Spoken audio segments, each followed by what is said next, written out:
Hey friends, welcome back to another Independent Station. Today is Wednesday, so we will be going over our vocabulary words from Wit and Wisdom. And this week we are reading The Fantastic Undersea Life of Jacques Cousteau. And our three vocabulary words that we're focusing on are diving, aqua lung, and underwater. So diving is a word that when I first heard it on Monday, I thought of like the swimmers in the Olympic where they have like the diving board, they bounce on it, and then they might do like some cool flips, but they usually dive in head first, or even just people who are about to swim and they dive into the water, which means they go in head first into the water. But diving in this instance, when we're talking about Jacques Cousteau and other people who are professional divers, that means that they go underwater with special equipment and they like swim around, they stay underwater, they get to explore and discover new things. And it helps them kind of like collect data or learn new things about ocean life. And ocean life was one of our vocabulary words from last week. So that means those plants and those animals that live and exist underwater. So when we're talking about diving this week, we're talking about divers or people who go underwater and they kind of hang out there for a while trying to explore new things while wearing equipment that helps them breathe. So that's actually going to help us here with aqua lung. Aqua is pretty cool. So aqua is actually a root word, and aqua means water. So we've been talking about prefixes the last couple of weeks. Aqua is the root word, and that means water. And then lung is like what we have in our body. So if you don't know, lungs are in your body, and that's what helps you breathe. So your lungs expand and contract as you bring oxygen into your body and breathe out that carbon dioxide. So Jacques Cousteau invented the aqua lung. And the aqua lung is basically like this fire extinguisher looking thing. So it's basically like a tube like this. And it goes on your back when you're going underwater, and it has something in it called a regulator. So the regulator swishes that oxygen and carbon dioxide back and forth in the tank so that you can breathe. So what a diver does is they put this aqua lung on their back, and remember, aqua lung is the name of the invention. It goes on their back and it attaches to their diving vest, and then they put this thing in their mouth and they breathe in and out of it. Because as humans, we can't breathe in and out underwater because we don't breathe in water. We breathe in oxygen and we let out that carbon dioxide.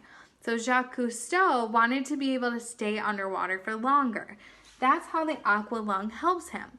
The aqua lung allows divers to stay underwater for longer because the aqua lung is the tube on their back that attaches to the piece that goes in their mouth, and that helps them breathe in that oxygen and breathe out that carbon dioxide. The last word we have here is underwater. So this is a compound word. A compound word is when we take two words that are full words on their own and we put them together. So under can be a word on its own, and water can be a word on its own. When we put them together, we get the word underwater. And underwater means just what it sounds like. It's being under the water or inside of the water. So when we look at water, we can see the top of it, kind of like when you go to the beach, you see the very top of the water, the top of the waves. Underwater is when we slip underneath that, and that's when we aren't able to breathe in anymore because we can't breathe in water. So divers use aqua lungs when they are going underwater to help them breathe. All right. Thank you for reviewing that vocabulary with me. If you have any questions or you want to add something to it, when we do our book survey, you're more than welcome to add in your ideas there. We're going to hop back into our book. We are reading The Chocolate Touch, and we are actually about to start chapter 3. So chapter 3 has a picture right at the beginning. You can see it there. Looks like a toothbrush and some toothpaste. The toothpaste says Blanco Dent, which would be like white teeth. A lot of friends made the prediction that if John didn't stop eating chocolate, he was going to get cavities. So I'm wondering if that prediction will come true. And it's really important when we make predictions that we stop and we think about them throughout the story to see if our predictions came true or if we were right, and if maybe we need to change them or make new ones as we continue reading. So that's a strategy that good readers use, is they make predictions and then they check them while they're reading. So a lot of friends said that they predicted or they thought that from John eating all of the chocolate, he would get cavities. And now I'm wondering from seeing this picture here, if maybe that's what's going to happen. Because why else would there be a toothbrush and toothpaste? So that's kind of cool. So we can see maybe some friends' predictions are coming true. The last thing we read in the story yesterday was that John had snuck upstairs and he had opened up that box of chocolate and eaten that one piece of chocolate that was inside of the box. And he described it as the most chocolatey chocolate he had ever encountered. Okay. The birds were chirping in the tree outside John's window, and the sky beyond was deep blue. The bedroom door opened a few inches. "Hey, Sleepy," Mrs. Midas called. "Everyone else is up." So John must have been sleeping in really late that day. John put on his bathrobe and his slippers and ambled to the bathroom. His sister Mary was still brushing her teeth, and he had to wait until he finished. Oh, I'm going to make an inference really quickly. I bet he had to wait until she was finished because they probably only had one sink and they both couldn't fit in front of it. "Come on, Mary," he said a little crossly. "Don't take all morning." "Here you are," Mary said, handing him the toothpaste tube. While Mary soaped her face, John squeezed a little of the toothpaste on his brush. The paste was pink. John made a face at his toothbrush. It didn't seem fair that he should have to brush his teeth with stuff that tasted just like his tonic. "A stinky taste," he called it. Remember, tonic is the medicine his doctor gave him. Since he only eats chocolate, he doesn't get the nutrients or the vitamins from the healthy foods that we should be eating. So the tonic is meant to give him those nutrients, and it tastes really yucky. So he said that this toothpaste tastes very similarly to that tonic. John opened his mouth and pushed the end of the toothbrush. As soon as it touched his front teeth, he noticed a delicious sweetness in his mouth. A taste of the best kind of chocolate. He pushed the brush to and fro, and the taste seemed to grow stronger. He removed the brush. The bristles were brown. Well, that's kind of weird, because he just said this toothpaste always tastes like tonic. And he said the toothpaste was pink.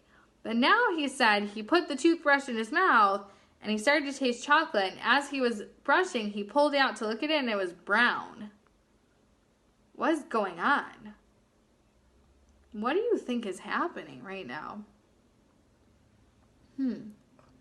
What kind of toothpaste is this? John asked. Mary was drawing her face. "The same kind," she answers. "It says on the tube." "Blanco Dent," John read. It was the same kind they always had.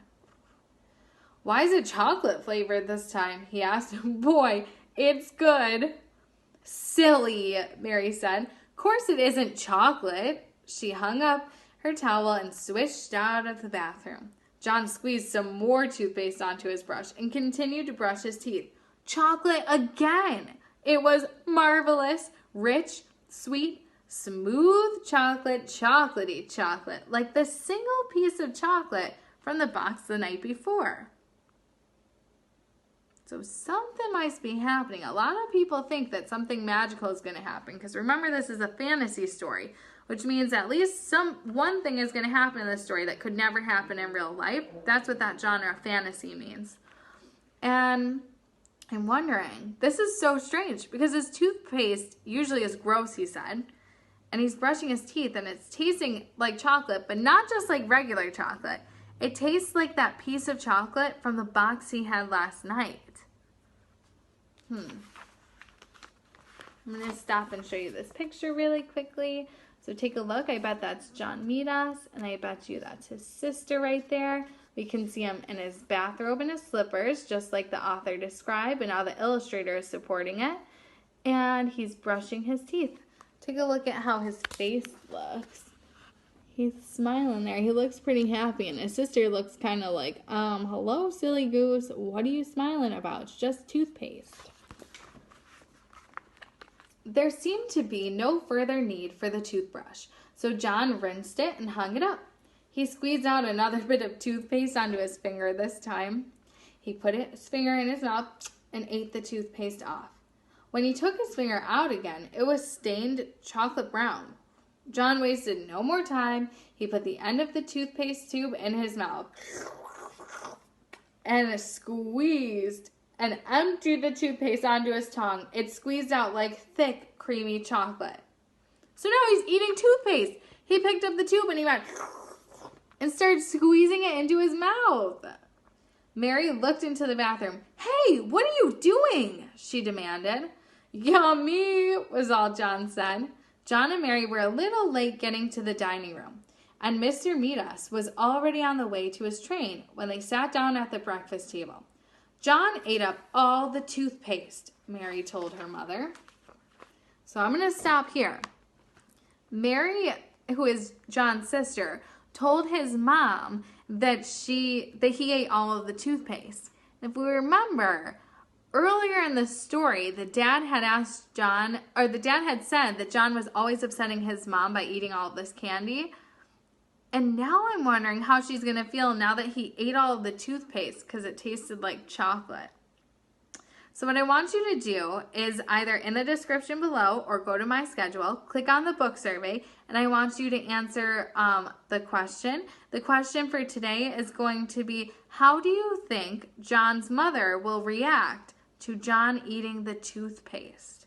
So how do you think John's mother will react to John eating the toothpaste? And then the second question will be, why do you think she will react that way? Okay, friends?